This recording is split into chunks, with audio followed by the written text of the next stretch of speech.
God bless you. Today I want to teach on the doctrine of glorification. We've already been through justification and sanctification, and now we're talking about the final stage of salvation.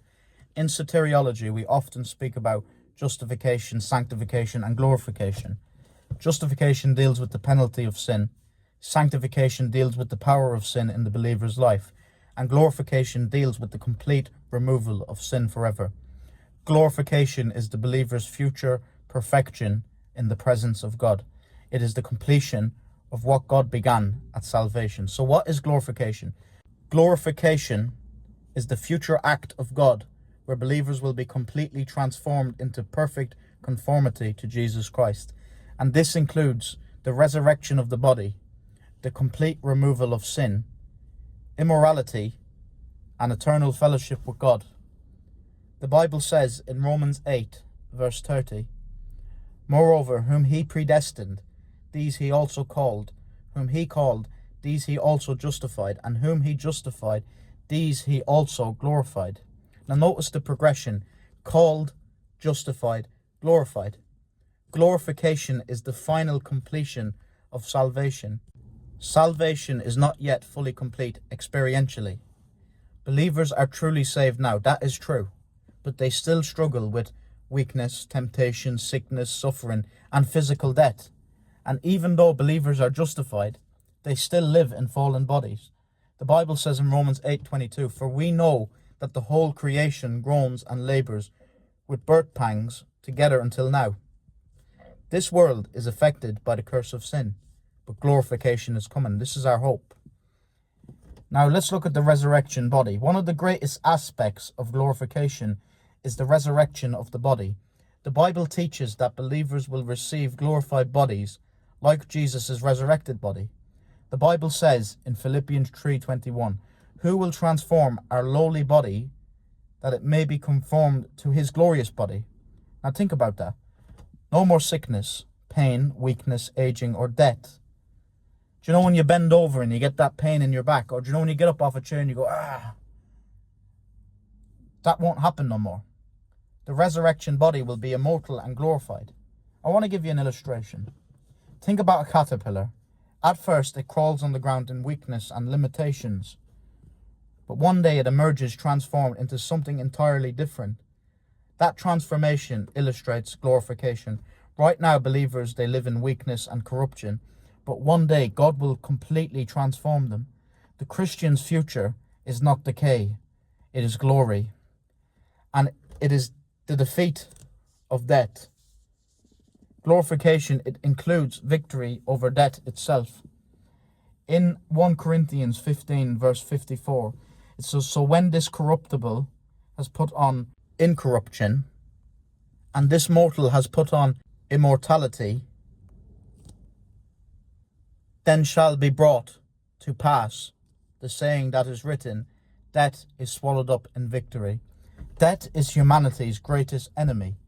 No matter how long we want to live, it's not our choice. But Jesus Christ conquered death through his resurrection, and because he lives, believers will also live. And we shall be like Christ. The ultimate goal of glorification is conformity to Christ. The Bible says in 1 John 3, verse 2, "Beloved, now we are the children of God," so sonship, "and it has not yet been revealed what we shall be, but we know that when he is revealed, we shall be like him, for we shall see him as he is." Notice, we shall be like him. Now, this does not mean that believers become divine. It means that believers will be perfectly transformed morally and spiritually. Sin will be gone forever. That means no more sinful nature. One of the greatest struggles in the Christian life is the battle with sin. Even mature believers experience spiritual warfare. Paul wrote in Galatians 5:17, "For the flesh lusts against the spirit, and the spirit against the flesh. But glorification ends this struggle forever."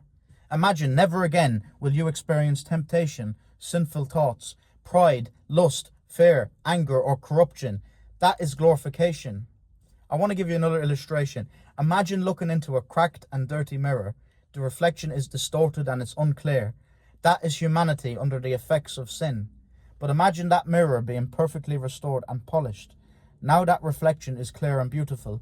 Likewise, glorification is the complete restoration of believers into the image that God intended. And it also means eternal fellowship with God. Glorification, it's not just about a better body. The greatest blessing is eternal fellowship with God. In 1 Thessalonians 4:17 it says, "Thus we shall always be with the Lord." That is the ultimate hope of salvation, perfect communion with God forever, no separation, no curse, no sorrow. And it's a future without suffering. The Bible gives a beautiful picture of eternity in Revelation chapter 21, verse 4. "And God will wipe away every tear from their eyes. There shall be no more death, nor sorrow, nor crying." Think about that. No more funerals, no more hospitals, no more depression, no more suffering, no more graves. Everything broken by sin will be restored. And glorification, it gives hope in suffering. This doctrine, it gives believers hope during trials. This present world is temporary. The sufferings of this life, it cannot compare to the glory to come. The Bible says in Romans 8 verse 18, "For I consider that the sufferings of this present time are not worthy to be compared with the glory which shall be revealed in us." Christians endure hardship, knowing that eternal glory awaits for them. And Christ is the guarantee of glorification. The resurrection of Jesus guarantees the future resurrection of believers. The Bible says in John 14 verse 19, "Because I live, you will also live." If Christ rose from the dead, believers will rise also. The empty tomb guarantees future glorification. Now, to conclude what we've been through, glorification is the final and perfect completion of salvation. One day, believers will receive glorified bodies. They will be completely free from sin. They will conquer death forever, and they will dwell eternally with God. What began in justification and continued through sanctification will be completed in glorification.